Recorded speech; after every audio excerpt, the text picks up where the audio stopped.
নমস্কার, রম্য গল্পমালার সকল শ্রোতা বন্ধুদের জানাই স্বাগত। আপনাদের সাথে আমি রম্য মাইতি। আজ যে গল্পটি শোনাতে চলেছি তা নেওয়া হয়েছে জাতকের থেকে। গল্পের নাম মহৎ কাজেও চুরি করা পাপ।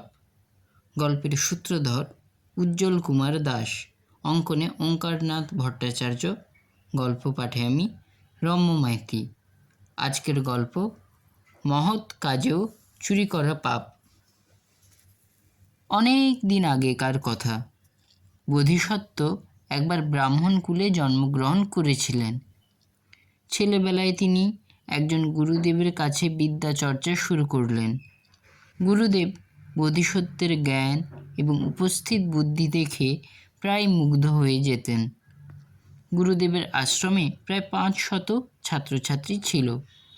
তাদের মধ্যে বোধিসত্ত্ব ছিলেন গুরুদেবের সবচেয়ে প্রিয় ছাত্র। গুরুদেবের একজন পরম সুন্দরী কন্যা ছিল। ধীরে ধীরে আর সকল ছাত্রছাত্রীদের মতো সেও বড় হয়ে উঠল। গুরুদেব ভাবলেন, মেয়ের বয়স হয়েছে, এবার মেয়ের বিয়ে দেওয়া দরকার। কিন্তু অপরিচিতের চাইতে পরিচিত জনের সঙ্গে মেয়ের বিয়ে দিলে ভালো হয়। তাই তিনি মনে মনে ঠিক করলেন, আশ্রমের মধ্যে সবচাইতে চরিত্রবান যে যুবক তাকেই তিনি কন্যা সম্প্রদান করবেন। একদিন গুরুদেব আশ্রমের সকল শিষ্যদের ডেকে বললেন, প্রিয় শিষ্যগণ, এতকাল আমি তোমাদের শিক্ষাই কেবল দিয়ে এসেছি, বিনিময়ে কোনো কিছু নিইনি। আজ আমার কন্যা বিবাহযোগ্য হয়ে উঠেছে, কিন্তু বিয়ে দিতে গেলে যে পরিমাণ পোশাক আশাক দরকার তার কোনো কিছুই আমার নেই। তাই তোমাদের কাছে আমার অনুরোধ, তোমরা যে যা পারো নিয়ে আসো। একজন কন্যার দায়গ্রস্ত পিতাকে মুক্তি দাও, তবে একটা শর্ত আছে। শর্ত শোনার জন্য সকল শিষ্য উৎসুক দৃষ্টিতে গুরুদেবের দিকে তাকিয়ে রইল। গুরুদেব আবার বলতে লাগলেন, তোমরা যে যা কিছুই আনো না কেন, কোনো প্রাণী যেন তা দেখতে না পায়, এমনকি জানতেও যেন না পারে। শিষ্যরা সম্মতি জানিয়ে যে যার বাড়িতে চলে গেল। পরদিন একে একে সব শিষ্য লুকিয়ে লুকিয়ে কিছু না কিছু জিনিস নাম লিখে গুরুদেবের পায়ের সামনে জমা দিল। শুধুমাত্র বোধিসত্ত্ব কিছুই আনলেন না। তিনি খালি হাতেই গুরুদেবকে প্রণাম করে উঠে দাঁড়ালেন।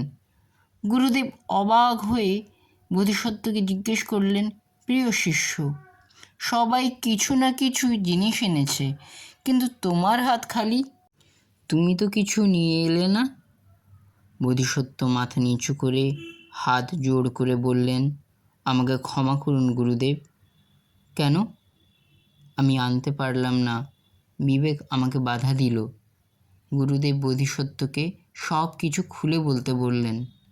বোধিসত্ত্ব বললেন, অপরাধ নেবেন না গুরুদেব, আপনি বলেছেন জিনিস লুকিয়ে আনতে। না বলে যে কোনো জিনিস আনলেই চুরির পর্যায়ে পড়ে, আর এই চুরি মানে পাপ। কর্মের সাক্ষী একজন না একজন থাকবেই। যে নিজে চুরি করে আনছে সে তো নিজেই প্রধান সাক্ষী হয়ে রইল। তাই আমি কিছু আনতে পারলাম না। গুরুদেবের মুখ প্রসন্ন হাসিতে ভরে গেল। তিনি মনে মনে ভাবলেন, কন্যার যোগ্য জীবনসঙ্গী তিনি এতদিনে খুঁজে পেয়েছেন। তিনি তখন সমস্ত শিষ্যদের ডেকে তাদের জিনিস ফেরত নিয়ে যেতে বললেন, আর বোধিসত্ত্বের সঙ্গে ধুমধাম করে কন্যার বিয়ে দিলেন। কেমন লাগলো আজকের এই গল্প? কমেন্ট বক্সে অবশ্যই লিখে জানান। গল্পটি ভালো লাগলে লাইক এবং শেয়ার করতে অবশ্যই ভুলবেন না। পরবর্তীকালে নিত্য নতুন নানা স্বাদের নানা ধরনের কবিতা এবং গল্প শুনতে এখনই আমার চ্যানেলটি সাবস্ক্রাইব করে আমার পাশে থাকুন। ধন্যবাদ।